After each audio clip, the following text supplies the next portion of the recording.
everyone, welcome to my channel. This is Debbie. One of my subscribers wanted me to talk about the pros and cons of an HOA or living in a condo.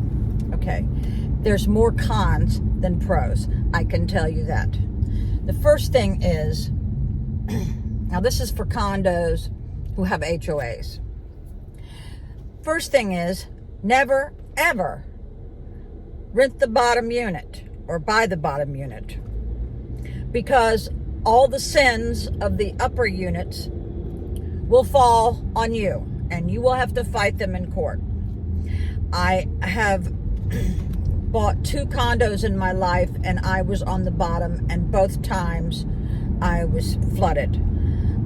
First time because somebody did not replace their hot water heater like they're supposed to.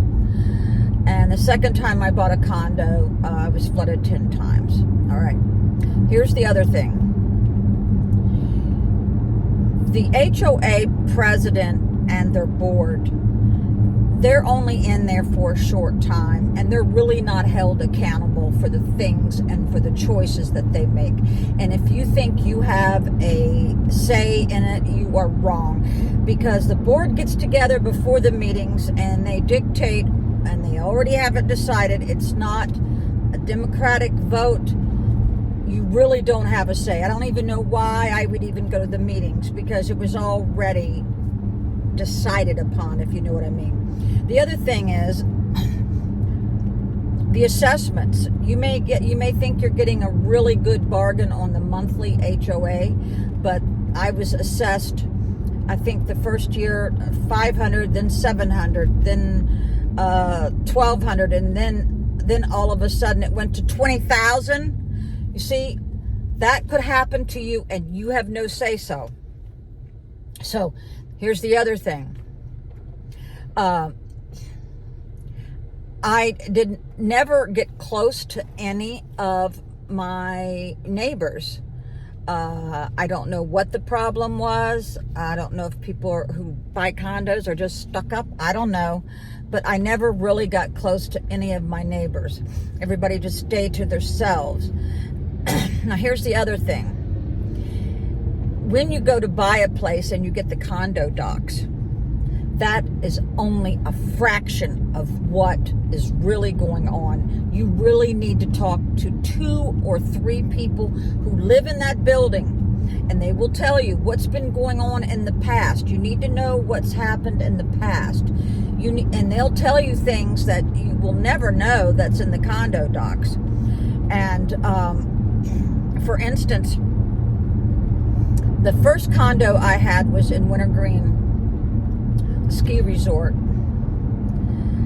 If I had done that, I would have found out that mold was a huge issue, because they built the buildings not to code. There was no code back then when those condos were built.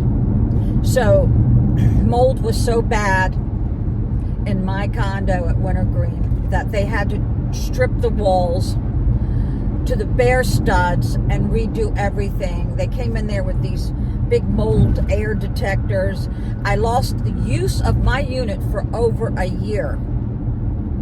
They found aspergillus, which is very deadly, which is why to this day I have severe allergies and sinusitis, or whatever that word is. I'm always clearing my throat. I mean, I really think I was affected by that, because I would get sick and get headaches. And so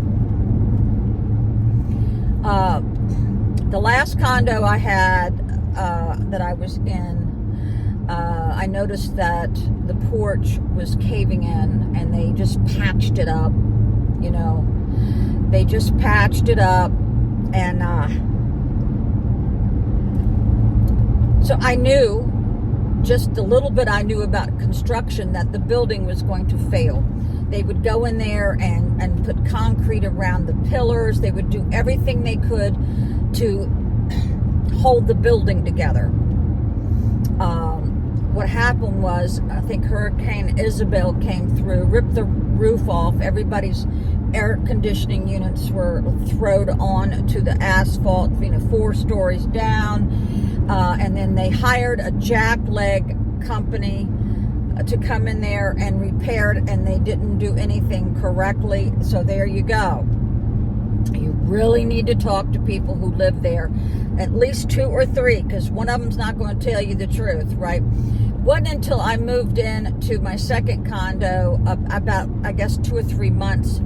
I got flooded the first week, and then another couple weeks after that I got flooded again. And finally somebody said, "Oh, your condo's been flooded before." Well, see, realtor didn't expose that, wasn't exposed in the condo docs. This is why it's imperative that you talk to other residents there, and maybe even members of the town. They'll know some things. So here's the other thing. If the HOA board and the president haven't been keeping up on the repairs to the building, you will have to suffer. You will have to take the brunt of all of their sins. And they need to have enough money in their coffers, I think it's what it's called, to cover some huge expenses for repairs. Let me give you some examples.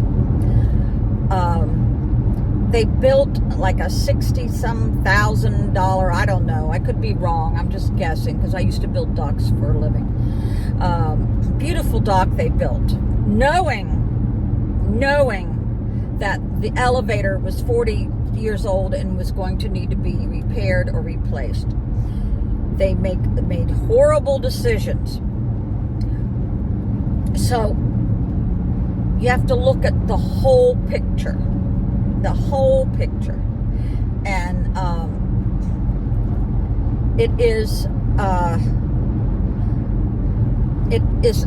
something that you really need to do your research.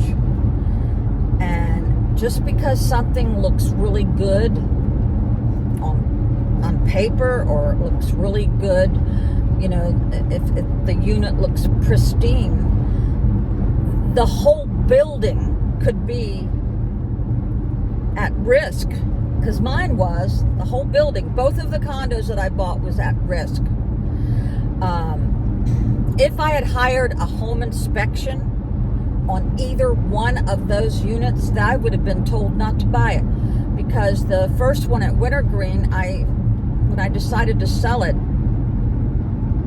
I hired a home inspector, and he goes, "Listen, you're going to get the mold again, because they did not rectify the issue that caused the mold in the first place, which was how nothing was to code. They didn't put anything back to code, if you know what I mean."